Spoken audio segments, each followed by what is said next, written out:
Sedang viral di Sabtu sore ini suara Partai Solidaritas Indonesia yang tiba-tiba meledak di hasil penghitungan KPU. Nah, untuk membicarakannya dan juga membahas lebih lanjut, sudah bersama saya Wakil Ketua Dewan Pembina PSI, Grace Natali. Sis Grace, selamat sore. Terima kasih Sis atas waktunya. Ya, selamat sore. Sis Grace, ini hari ini banyak pihak yang terkejut dengan kenaikan suara PSI di hasil rekapitulasi KPU sementara. Kalau PSI sama-sama terkejut atau seperti apa? Ya, ini kan prosesnya masih berlangsung ya. Dan kalau kita simak perhitungan real count KPU saat ini ada di kisaran 65% suara. Berarti ada sekitar 70 juta suara lagi yang belum dihitung. Itu jumlah yang sangat banyak. Dan 70 juta ini banyak juga yang merupakan kantong-kantong suaranya Pak Jokowi yang kami pikir potensial untuk menjadi lumbung-lumbung suara PSI juga. Jadi kami masih terus mengawal proses real count di KPU sambil eh, terus menunggu ya, karena ini kan prosesnya masih ada 35% lagi, masih cukup signifikan jumlahnya, begitu. Hmm. Sis, aku tadi ngecek data di website KPU. Ini data yang kemarin aku ambil dari 1 Maret, dari pukul 5 sore hingga pukul 7 malam. Ini ada kenaikan 19.000 suara sis untuk Partai Solidaritas Indonesia. Lalu saya coba bandingkan dengan partai-partai lain yang kurang lebih kenaikan ini hanya sekitaran seribuan. Gimana sis Grace melihat fenomena ini? Iya, saya pikir ini masih eh, normal, masih wajar, karena kan kita tahu bahwa ini masih sampai di proses kecamatan dan masih banyak eh, apa mekanisme yang bisa ditempuh kalau memang saksi-saksi partai misalnya menemukan ketidakcocokan dalam input data atau penghitungan data. Di mana PSI sendiri juga mengalami di banyak tempat, misalnya ada di Banten 3 misalnya, saya baru komunikasi tadi sama teman-teman di Banten 3, ada suara di satu TPS aja sekitar 50-an yang ditulis nol, sudah diprotes tapi sampai sekarang belum masuk di Sirekap misalnya. Atau di tempat-tempat lain yang kita di situ salah jumlah padahal hitungan batang lidinya sesuai gitu kan. Jadi ini kan memang mekanisme yang masih terus berjalan, di mana kalau ada ketidakcocokan, ada salah hitung, salah tulis, memang ada mekanisme untuk kita bisa memprotes, meminta, bahkan meminta penghitungan ulang dengan disaksikan oleh panitia setempat beserta dengan saksi-saksi partai lainnya, begitu. Jadi ini mekanisme yang masih terus berjalan, begitu. Artinya Siskes melihat bahwa ini sebetulnya kenaikan ini karena proses yang berlangsung yang masih bisa berubah, walaupun tadi Mas Adi Praitno mengatakan bahwa sebetulnya kalau udah 60%-an ini seharusnya suara ini sudah stagnan nih Sis. Nggak ada kenaikan atau lonjakan yang signifikan seperti PSI. Ya, kalau dikatakan demikian, ya saya pikir masih debatable ya. Kalau kita lihat nih, misalnya berdasarkan hitung cepat indikator PKB itu dinyatakan 10,65.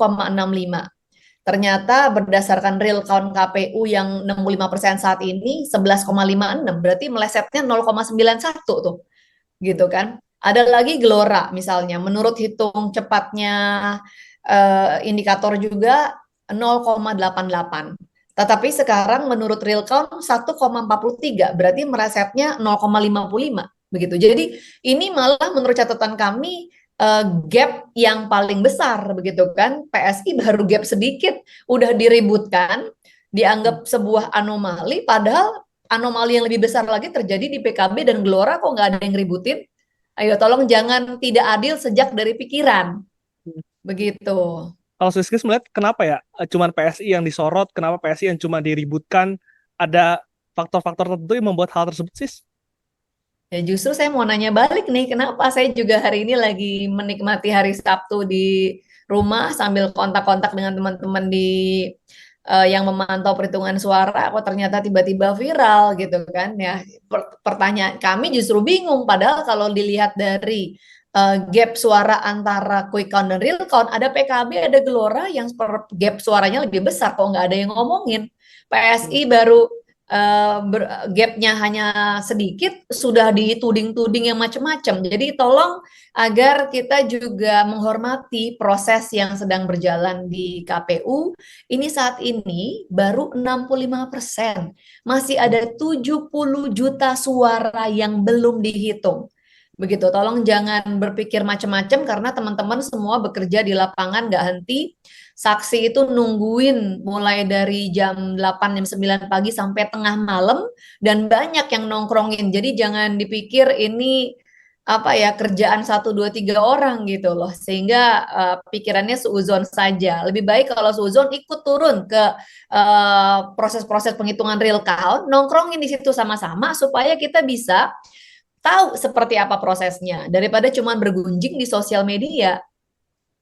Oke, Sis Grace, tapi aku harus tanya hal ini karena banyak juga pengamat yang mengatakan bahwa ada potensi dari invisible hand ataupun yang disebut mungkin operasi senyap untuk bisa meloloskan PSI. Kalau Sis Grace melihat tudingan ini seperti apa? Ya itu kan pakai teori konspirasi, apapun bisa ya. Kalau invisible hand gitu. Jadi ya kita lihat aja, memang saat ini kan berdasarkan quick count angkanya PS ini nanggung gitu kan. Jadi kalau ditambahin dengan ini kan quick count beragam juga ya, angkanya kan nggak persis sama.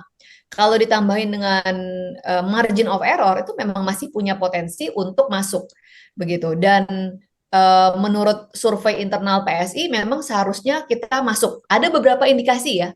Beberapa indikasi misalnya kalau kita lihat dari konsensus hampir semua lembaga survei menunjukkan bahwa 6 bulan terakhir sebelum pemilu tren PSI itu positif naik.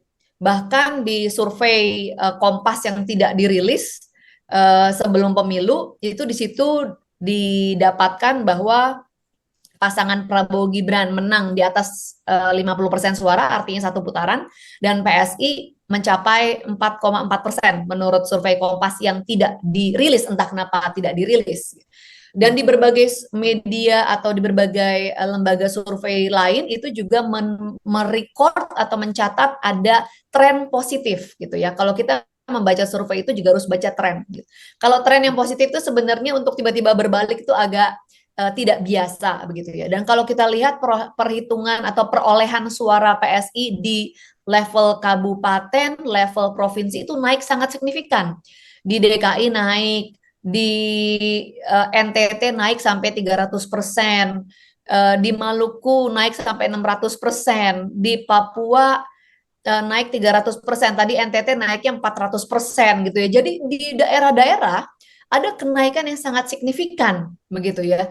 Jadi tren positif sebelum pemilu begitu kita lihat hasil perolehan di daerah juga naiknya sangat signifikan. Bukannya tidak mungkin juga kalau di DPR RI ada kenaikan yang selaras dengan kenaikan-kenaikan yang kita lihat terjadi di daerah begitu. Jadi buat kami masih optimis. Oleh karenanya teman-teman semua juga masih mengawal. Kita minta agar para caleg dan para saksinya jangan kendor dulu, jangan justru kita harus menyemangati para caleg agar jangan termakan oleh hasutan-hasutan di sosial media yang tidak tahu perjuangan kita selama berbulan-bulan dan dengan mudahnya memberikan apa ya penghakiman akan lolos atau tidaknya padahal suara aja masih dihitung baru 65% gitu. Jadi kami masih kawal terus dan bahwa ada kesalah catat, salah hitung, salah jumlah itu terjadi. Bahkan yang sudah diprotes aja masih banyak yang belum diupload di Sirekap itu kita masih pegang semua datanya. Jadi ayolah kita tunggu, kita kawal sama-sama dan yang misuh-misuh di sosial media daripada ribut-ribut mendingan turun ke lapangan ikut ngawal sama kita juga. Sis Grace kalau melihat saya memakai data indikator. Ini ada kalau misalkan hasil quick count dari PSI ini 2,6 sampai dengan 2,7% plus minus 1%. Kalau survei internal PSI sendiri sebetulnya berapa sih sebelum pencoblosan kemarin? Targetnya di berapa? Survei internal kita ada beberapa ya, ada yang 4,4 sekian gitu ya, ada juga yang mencapai 5 bahkan gitu.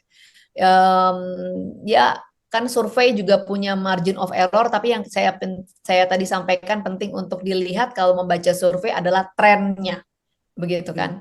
Jadi ada tren yang positif yang dialami oleh PSI, dan ini juga menjadi sumber keyakinan kami bahwa intensi memilih orang terhadap PSI itu ada dan bahkan semakin meningkat menjelang pemilu gitu. Jadi kita kawal saja sama-sama, eh, dan tadi saya ulang ya bahwa ada, kalau dikatakan PSI naiknya melejit atau dikatakan kok melenceng dari quick count, ada yang lebih melenceng kok.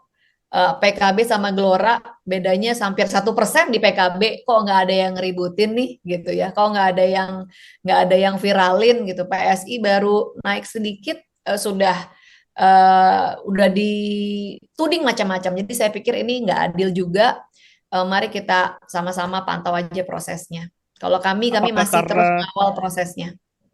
apakah karena ada sosok dari Mas Kaisang di Ketua Umum, Mbak Grace, yang membuat akhirnya sorotan ini sangat terfokus kepada PSI untuk lolos ke Senayan? Ya, mungkin juga, mungkin demikian. Ya saya nggak mau berspekulasi ya, apalagi pakai teori-teori konspirasi tadi, seperti yang tadi invisible hand dan sebagainya. Em, Mungkin saat ini memang karena ada keberadaan Mas Kaisang menjadi sorotan, dan saya pikir tidak adil kalau kemudian sorotan berlebihan itu kemudian berujung pada narasi-narasi negatif dan tudingan yang macam-macam, padahal ada partai-partai lain yang juga eh, perolehan real count-nya berbeda dari quick count cukup jauh, tapi tidak dibahas gitu. Jadi saya pikir tolong kita semua ya berpikir yang netral aja, dan jangan tidak adil dari sejak pikiran begitu. Tapi kalau melihat peran dari Mas Kaisang sendiri, seberapa signifikan mendongkrak suara dari PSI? Apakah menjadi faktor satu-satunya, Sis? Ya, saya pikir kaisang efek pasti ada ya, makanya kan ada kenaikan signifikan yang tadi saya sampaikan di daerah-daerah, bahkan naiknya sampai beratus-ratus persen begitu. Oke. Terakhir Sis Grace. Ini Sis Grace yang mengatakan, menggarisbawahi masih ada 70 jutaan suara lagi yang masih dihitung. Dengan proses sampai dengan saat ini, seberapa optimis PSI lolos ke Senayan di 2024? Masih optimis. Kita kawal terus perhitungan real count. Oleh karenanya, kembali saya ingatkan kepada teman-teman caleg-caleg PSI dan semua saksi-saksinya agar jangan kendor mengawasi di PPK, eh, terutama ini udah hari terakhir ya. Jadi tolong jangan kendor semuanya agar kita pastikan perjuangan kita tidak sia-sia. Dan masih optimis, kita nantikan bagaimana nanti rekapitulasi keseluruhan dari KPU. Terima kasih Sis Grace atas waktunya. Terima kasih. Terima kasih. Demikian sedang viral kali ini. Saya Glenn Joshua, salam SCTV.